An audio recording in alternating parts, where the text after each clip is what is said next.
Hi hello नमस्कार मित्रमैत्रिणी, आज बघा छानपैकी संडे स्पेशल बांगडे घेतली। बांगड्यांना मस्त स्वच्छ धुवून वगैरे त्याच्या खळ वगैरे काढून घेतलेले आहेत आणि ते बघा कोकम लावून घेतले, हळद मीठ हिंग मसाला देऊन घेतला मस्त की, आणि त्याला चोळून घ्यायचं आहे। तर थोडंसं हिरवं वाटण किंवा काळं वाटण मला वाटतं तो वाटण लावू शकता।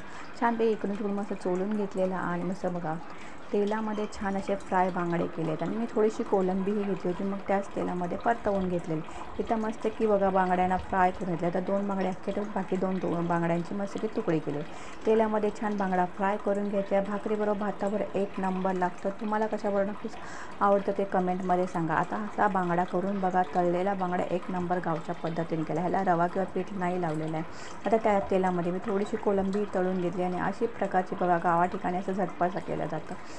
सध्या सिंपल अशा रेसिपी असतात माझ्या, रोज मी टिफिनच्या आयडिया टाकत असे जाऊन बघू शकता। राणेच रेसिपीला कोलंबी फ्राय आणि बांगडा फ्राय झालेला आहे। मग या खायला कशी रेसिपी वाटली तर नक्कीच कमेंट करून सांगा। आणि अशा छान छान रेसिपी बघायच्या असेल तर माझ्या चॅनलला लाईक शेअर सबस्क्राईब करायला विसरायचं नाही। असा बांगडा फ्राय बघा, मस्त चुरचुरीत बांगडा फ्राय, कोलंबी फ्राय झालेली, खूप सुंदर असं बघा, मस्त कडकडीत कोलंबी आणि बांगडाही छान तळला गेलेला आहे। भाकरीबरोबर खायला एक नंबर मजा। आमच्या तांदळाच्या भाकरीबरोबर तर छान कोली पद्धतीने आगरी पद्धतीने बांगडा फ्राय तयार झालेला आहे। चला आता सुंदर अशी रेसिपी आहे, आवडल्यास नक्कीच कमेंट करून सांगा। पुन्हा भेटूया, तोपर्यंत बाय बाय। बांगडा फ्राय कोलंबी फ्राय खायला नक्कीच या।